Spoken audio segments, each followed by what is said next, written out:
Hello and welcome to another exciting episode on Top Talks on OPC Television, sponsored by Sundust Communication. My name is IFEOLUWA. And my name is KAYODE.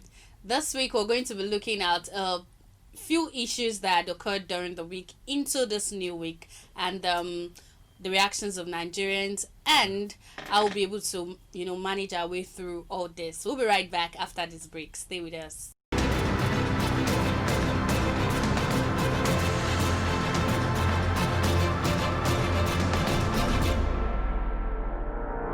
Welcome back. You're still on Top Talks on OPC Television. Nigeria had a first case of COVID-19 on February 27, 2020, and the nation was forced to go into a lockdown in March.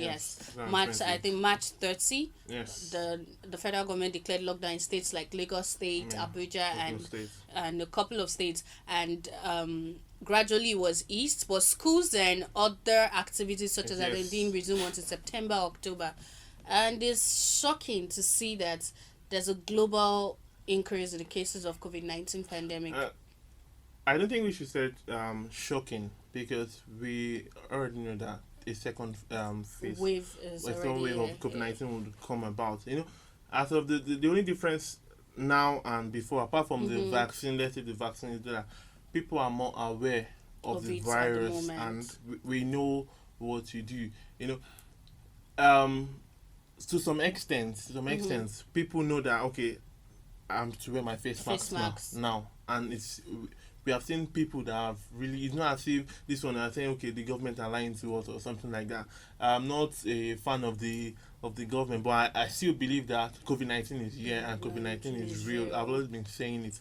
So I just feel that this is the point whereby we should take responsibility of our own lives now. Yeah. Because if we don't take responsibility of our lives, who would? So this is a point whereby we should be cautious. This is Christmas period now. Nobody wants to go and contact COVID-19 and go and spend this holiday with your in the family. So let's just see how it goes though. Anyways, the government has actually called for closure of things like clubs, parties, and today I saw minister was actually telling other states to actually restrict traveling. That if we could, it was sort of an advice that if we could restrict traveling from one state to another, wedding parties and gatherings are beyond 50, and when they are beyond 50, you should have it outside, not indoor, in a confined place and all of that. Although if you look at the economic impact, this second wave is going to have on the country, we might not want to listen. Might be like, people are already saying they shouldn't try another lockdown. They shouldn't try. So just as you said, in order for us not to go into another lockdown, our best bet is actually that you take charge of your life. You take charge of the care and well-being of your family. Understand that me putting on a face mask is actually for the safety of myself, my family, 5 other people who have another family, 5 other people who have another 5 family, and all of that. So when you just look at it from that perspective, you take responsibility for yourself. Now, looking at it, why I feel Nigerians, to some extent, we have difficulties obeying rules and regulations. We are already in this comfort zone now. We think everything is back to normal. So for us to actually go back to being in a temporary lockdown on curfew and things like that, this thing, I've told myself, even after this COVID-19 is over, I'm still going to wear that face mask. I'm still going to wear that face mask for another 1 year, because I need to be really, really sure that when I was going out, I think on Tuesday, and I was the only one with the face mask, and people were looking at me like, what's wrong with this guy? You understand? So people are not really taking cognizance into this COVID-19, and if we don't really take care, when we're having 700 cases per day, we'll start having 7,000 cases. We understood that in the first lockdown, when we're getting the updates of COVID-19 cases, we can say to some extent that the government were not able to get resources to test a lot of people. But now there are resources, so we will have higher number of cases if care is not taken. The people let's, for example, now the bus drivers, the buses. So I'm not going to go back to three. How many are they taking? Two, three. They will not want to go back. Different social gatherings. And knowing the fact that when they actually stopped the 2 and 3, they didn't reduce the price, so they are used to it. So now if you're not telling them to go 2, They are considering would we increase the price again, or a lot of times Nigerians we can be ourselves enemies. We can be our enemies. Definitely. When the lockdown was eased and people are going to go 4-5, you had reduced it. Now you just naturally go back to what COVID-19 is back, so we're going back to 2-2 and we are increasing the price. People will be cool, but now you're taking the same number of people and taking that price, and now you have to reduce it. They might not be feeling we can be selfish anyways. So let's look at, before we round up this segment, let's look at the cases of COVID-19 in Nigeria today. So we have confirmed cases 73,175 and death we have 1,197, and as of today no recoveries. Surprisingly, it's low for a country of 200 million people. You see the likes of South Africa, I think to some extent I saw it as well, close to a million. Close to a million. To some extent, we have really. I think the government tried. Then a lot of people are actually putting on their masks. And we to some extent we have some people we are aware, following the rules. We are scared of another lockdown. Nobody wants to go to nobody wants to go on another lockdown. I think particularly what Nigerians are scared about is the fact that we all know. It's obvious for us to see that, look, our economy cannot go through another lockdown. If we go into another lockdown, I mean, it's not going to be funny. The dollar is now close to 500. So, if we now go on another economic lockdown, all businesses shut down. If we try it for just 2 weeks, I don't want to imagine what it will look like. So I think that should be a motivation for us when we are stepping out of our houses. That, look, our government cannot fend for us. We saw the whole saga of the palliatives and all of that. Even if international bodies send us things, is it going to get to you? International bodies have even told us that, see, if we don't step up with our economic problems and everything, we will get to a time whereby $1 will be 1,000 naira. We don't want to get to that kind of stage, and COVID-19 is a easy way there. It's a very easy way there. So this is a call to each and every one of us to take up the responsibility of looking out for yourself, your neighbor, your family. When you put on a mask, you're not just saving yourself, you're saving a whole lot of people, and you are saving our economy, because we cannot afford to go back into a lockdown. Full lockdown. Partially, some things has been on lockdown. I tell you, people in that industry, they already imagine concerts cancelled and all of that. So wear a face mask, wash your hand, and use hand sanitizer. We'll be right back after this break.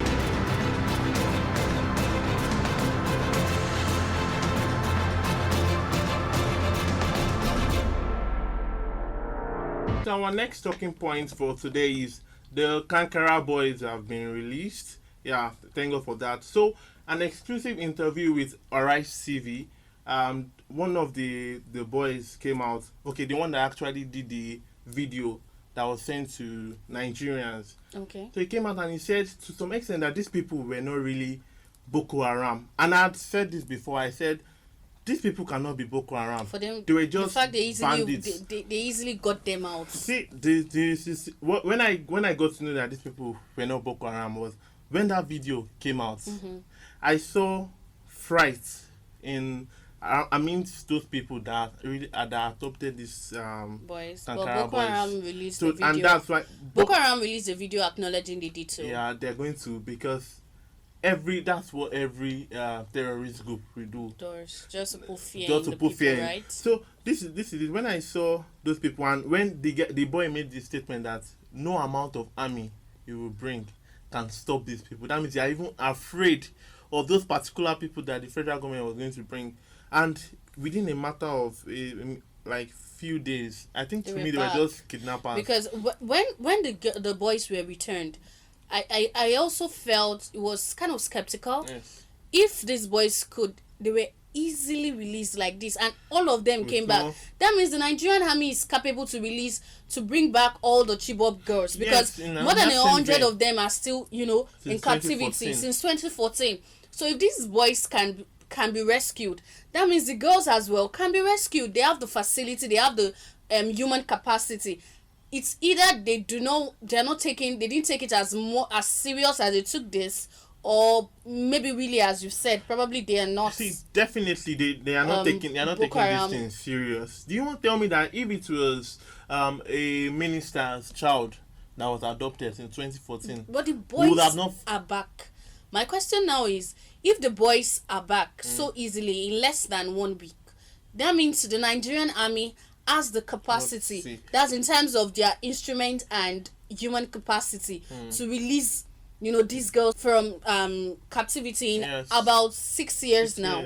So I mean, it leaves a lot of questions. It poses a lot of questions to, are these boys were these boys actually kidnapped, or we need to just start thinking otherwise, or probably as at the time the girls were kidnapped, they didn't put in as much energy they put in as they've done for the Jankara boys. This Nigeria, as a citizen of Nigeria, I must say that our situation now is like the government are trying to play politics with every single event, every single issue, every single problem that we have in this country.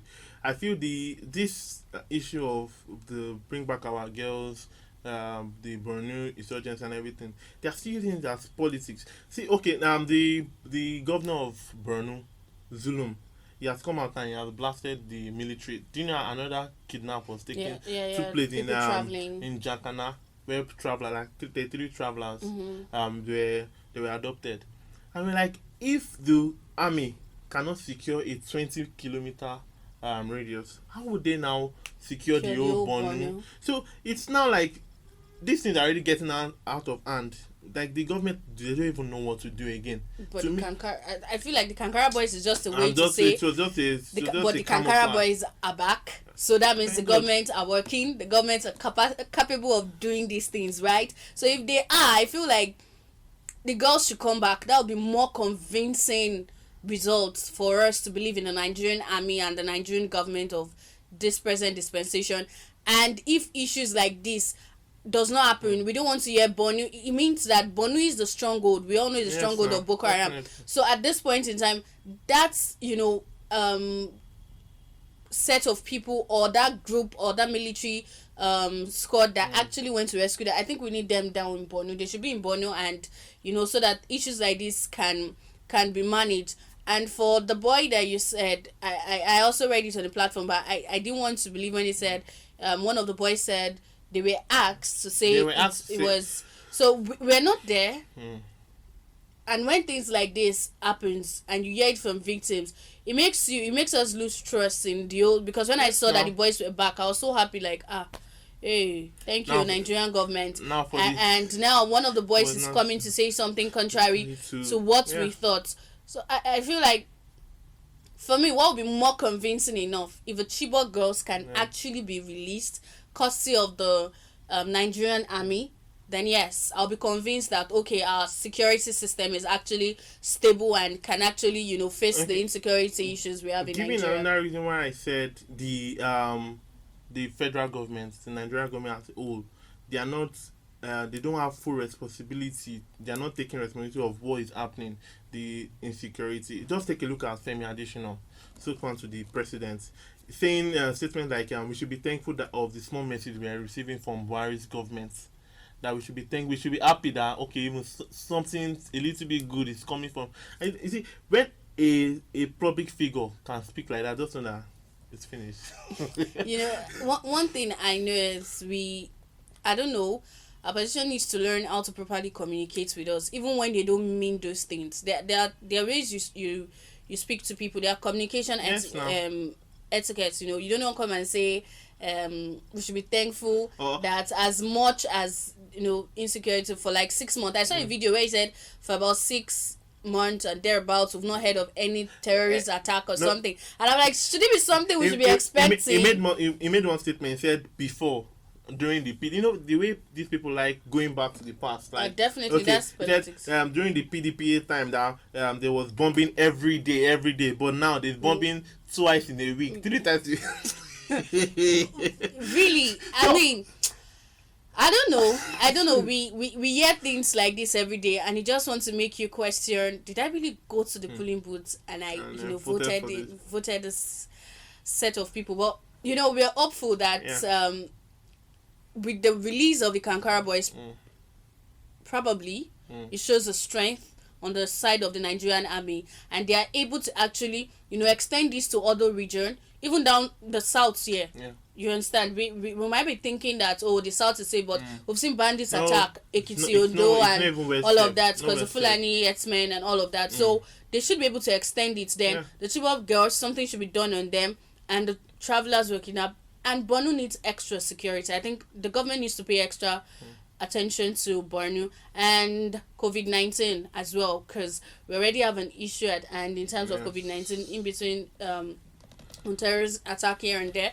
So each and every one of us has the responsibility to safeguard yourself. Only Nigeria with insurgency problem, with economic problem, and with COVID-19 worldwide again. COVID-19. Hey, God. So it's the truth remains that the government has a lot on their hands. So you just take care of yourself. That's just what it means. Need to take care just take care of yourself. Wear a face mask, even if it's a lie. We are like, nah, people just go lie. Some people say that the numbers they release daily, they call it life scores. We make fun out of a lot of these things. Hey, but you see, we have reached a point whereby we can't really trust the government. Is it a government that came out with 11,000 people discharged in one day, and they are passing through Lasot and Lutz? Where did they pass? Is it the gate or? Well, the truth remains, people are dying of COVID-19, whether we like it we or cannot, not. So we cannot dispute that. So even if we do not trust the government, just love yourself enough. Because if people are dying in the US, in the UK, in China and all of that, countries that have technological development, medical development, countries that we depend on when it comes to medicine and sciences, if they are startled by this type of thing, if they are shocked and they are, the UK is on lockdown, if they cannot undo this, you don't want to imagine what it would look like if about 200 million most populated black nations in the world have this, with our economic stability, without beds at Luth. Imagine a crowd in Oshodi. So, let's not just go into details. Each and every one of us should take up the responsibility of taking care of yourself. Wear a face mask, wash your hands, use sanitizers. Yes. And fine, we know December is to be dirty, but in these situations, we have to wear our bones straight in the house. Yeah.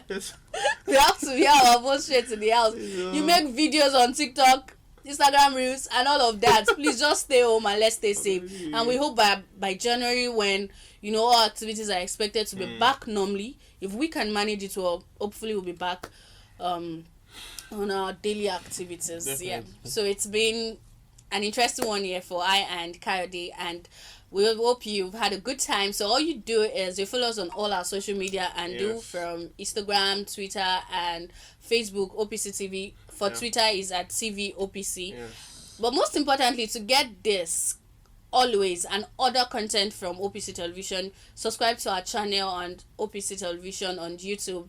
Click the notification button so you get this firsthand. Have an amazing week. Happy Christmas and a prosperous New Year Merry to you Christmas. in advance. Enjoy your Christmas at home. COVID-19 is real. For myself and Kayode. Bye.